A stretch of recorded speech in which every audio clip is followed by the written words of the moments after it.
She was escorted off the carrier in handcuffs. 20 minutes later, she saved everyone aboard. The USS Gerald Ford sliced through North Atlantic waters, 5,000 souls aboard, none of them aware the woman they'd just arrested held the highest combat clearance in U.S. military history. "Get this failure off my ship," the Admiral barked. She said nothing, just stared ahead, wrists bound, silver chain glinting in the wind. Within the hour, those same handcuffs would lie abandoned on the command center floor. She moved like a ghost, silent, surgical, unstoppable. The Admiral had no idea who he'd just dismissed, or that he'd just unleashed the deadliest asset the Navy ever buried. The USS Gerald Ford stretched across the Atlantic like a floating city of steel and purpose, its 90,000 tons of American engineering housing the most advanced warfare systems on Earth. Operation Blackwater had drawn the best of the best, 5,000 crew members executing maneuvers so classified that their own families believed they were on routine patrol. Among them walked Lieutenant Sarah Chen, unremarkable in every way that mattered to a crew trained to notice threats.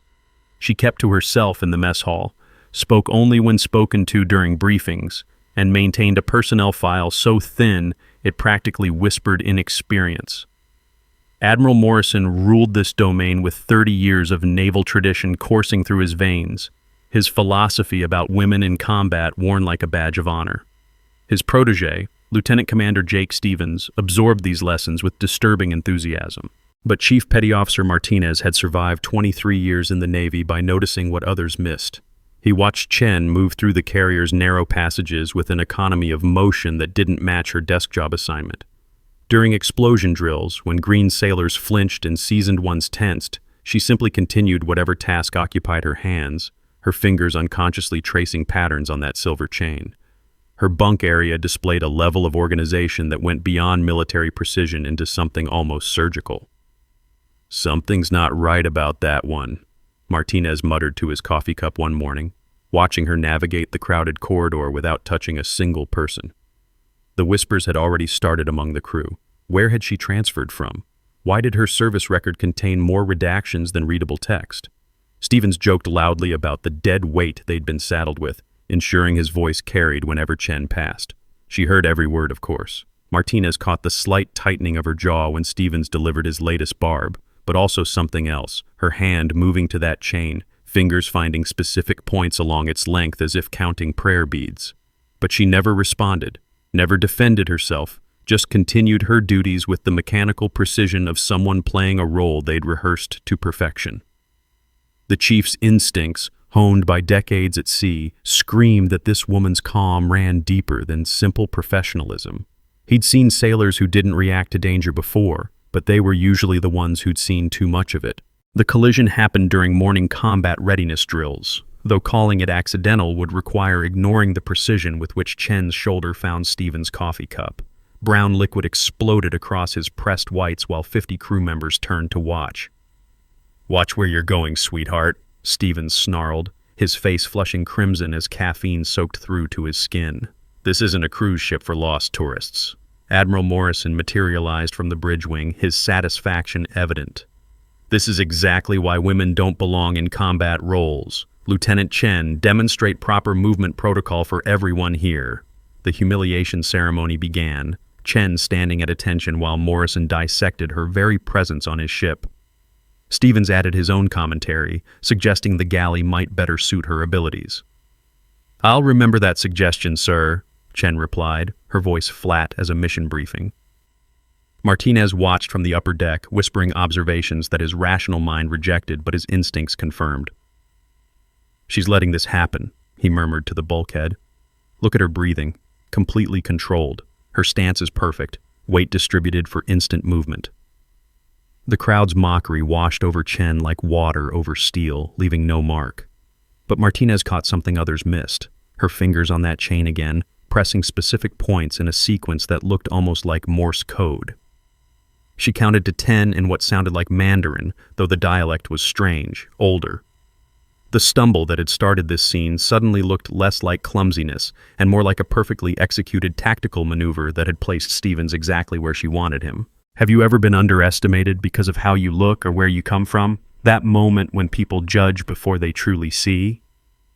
Chen's request for transfer landed on Morrison's desk that afternoon, denied before the ink dried.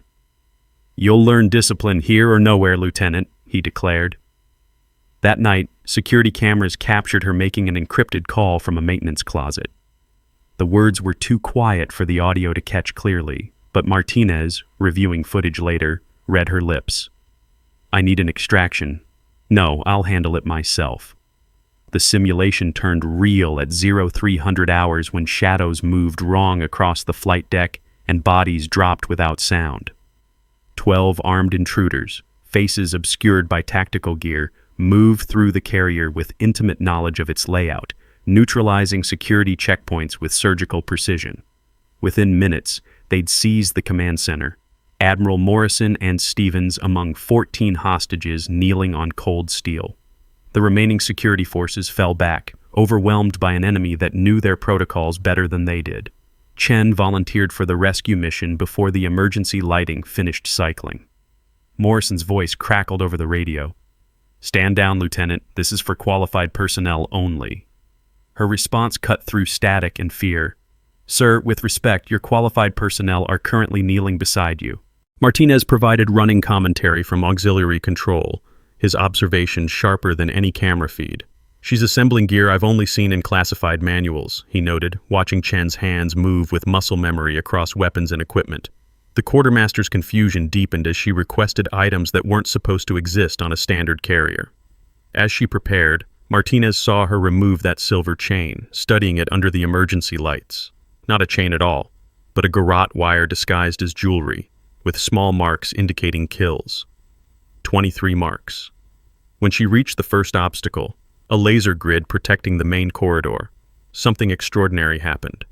Chen moved through the deadly maze like water finding its path, her body contorting in ways that defied physics and training manuals. "Sweet Mother of God," Martinez breathed. "Those movements, I've seen them exactly once, in a video so classified they burned it after viewing." What hidden talents have you seen emerge when crisis strips away pretense? Chen reached the fortified position where 6 hostiles waited, their weapons trained on every approach. Initial contact erupted in gunfire, forcing her back, pinned behind inadequate cover. For a heartbeat, Morrison's doubts seemed justified. Then she vanished into the ship's ventilation system, emerging minutes later behind enemy lines like a ghost given form. The neutralization sequence lasted 47 seconds. She spoke to their leader in flawless Russian, mentioning details about his family that no personnel file contained. Her combat style blended Krav Maga, Sistema, and something older, more refined. Morrison watched via security feed, his worldview crumbling. That's impossible. Who is she? Stevens's face drained of color. Those techniques. They're from the Shadow program. They're all supposed to be dead. The revelation shattered the command center's silence like a hammer through glass. Sarah Chen ceased to exist, replaced by Commander Elena Vasquez, Shadow program operative, presumed killed in action 3 years prior during a classified operation in Eastern Europe. In that moment of transformation, she touched the garrote wire one final time, her thumb finding the 23rd mark, Jakarta, the night everything went wrong. Morrison's shock seemed genuine until Martinez caught the telltale glance at his classified tablet, the slight nod of confirmation rather than surprise. "Wait," Martinez announced to anyone listening. "Look at his face. That's not shock, that's recognition. He knew something." The truth emerged in layers. Morrison had received sealed orders 3 months ago, warned of a special consultant arriving for evaluation, never given her identity or true purpose. His harsh treatment stemmed from 70% genuine bias, 30% following vague instructions to stress test the asset. The exercise had been bait from the beginning, designed to draw out a mole who'd been feeding classified intelligence to foreign operators for 2 years. Elena had volunteered for placement, knowing the traitor had connections high enough to access personnel files. Her humiliation hadn't been scripted. Morrison's authentic hostility created the perfect cover. The conspiracy ran deeper than anyone suspected. Morrison himself had been under surveillance, his family threatened by shadowy figures demanding compliance. Stevens' smile finally made sense. He'd been the leak all along, selling out operations for offshore accounts and promised power. A flashback hit Elena like a physical blow. Jakarta. 3 years ago, Stevens at the briefing table, memorizing every detail of her team's insertion plan. The same smirk he wore now had been there that night, she realized. Her hands trembled as rage and purpose collided, her fingers unconsciously adding a 24th mark to the wire. "Is this justice or revenge?" Morrison asked, reading her micro-expressions. Stevens had one final card: explosive devices throughout the ship, rigged to detonate unless he transmitted the cancellation code every 15 minutes. The same scenario as Jakarta: save the mission or save lives. Morrison made his choice then, shutting off Pentagon communications mid-order. "Some orders shouldn't be followed," he told Martinez, manually locking down his section to stay with Elena. If she failed, they'd die together. This single act of placing crew above career transformed everything. Stevens taunted from his restraints. "You're all just weapons," they pointed each other. "Tools to be used and discarded." But his words rang hollow as Elena worked through each device, her hands steady now, Morrison providing crucial intelligence that proved his redemption. With 47 seconds remaining, the final explosive was neutralized. The conspiracy network exposed all the way to Pentagon leadership. Elena's hands shook slightly as she approached the final device in the engine room, its complexity beyond anything in the training manuals. The heat pressed against her like a living thing, sweat mixing with tears she hadn't shed in 3 years. For a moment, she wasn't a commander or operative. She was back in that Jakarta field hospital, waking alone, her team gone forever. The wire marks on her garrote seemed to burn against her palm, each one a face, a name, a promise to the dead. Martinez watched through security feeds, his voice soft. "She's human after all." She pressed her forehead against the cool metal of the bomb casing, whispered 23 names like a prayer, then added one more: Elena Vasquez. The woman she used to be deserved to be mourned too. 3 deep breaths centered her, muscle memory overriding trauma. Morrison's voice crackled through the comm. "You don't have to do this alone anymore." Morrison's final act of loyalty came when Pentagon brass ordered him to extract Elena and evacuate the section. He looked at the secure communication, then deliberately shut it off, locking himself in the engine room with her. 30 years of following orders without question, he said, rolling up his sleeves to reveal old scars from his own classified missions. Time to follow my conscience instead. Together they worked, 4 hands steadier than 2, trust building with each wire cut. The bomb's timer showed 12 seconds when Elena found the kill switch. Hidden beneath a panel, only someone who'd built these devices would know to check. Her mentor in the Shadow program had designed this bomb, another ghost from her past, another betrayal to add to the collection. 7 seconds. Morrison's hand covered hers on the switch. 3 seconds. They turned it together. The device yielded with 2 seconds to spare, but the real revelation came after. Morrison's confession unveiled the final layer. His pressure from above had been a test of judgment under incomplete information. The Pentagon suspected the conspiracy, needed someone whose genuine military bias would provide authentic cover. His harsh treatment hadn't been scripted.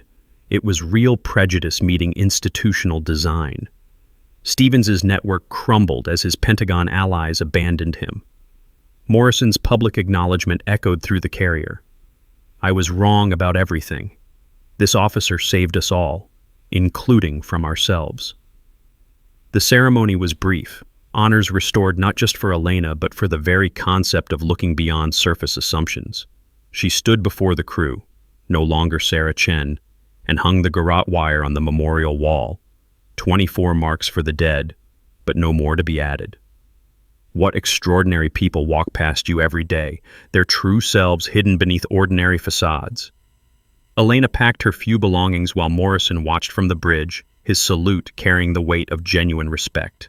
She left him the garrote wire, her past finally laid to rest. "Keep it as a reminder," she said. "Sometimes our greatest weapons are the ones we choose not to use." Martinez provided the final commentary. She disappeared just like she arrived, invisible, but leaving everything changed. Her phone buzzed with encrypted coordinates, another assignment, another identity waiting. But this time she'd carry no markers of death, only the knowledge that redemption was possible, even in the shadows. As Elena's reflection caught in a shop window, her real face appeared for just a moment.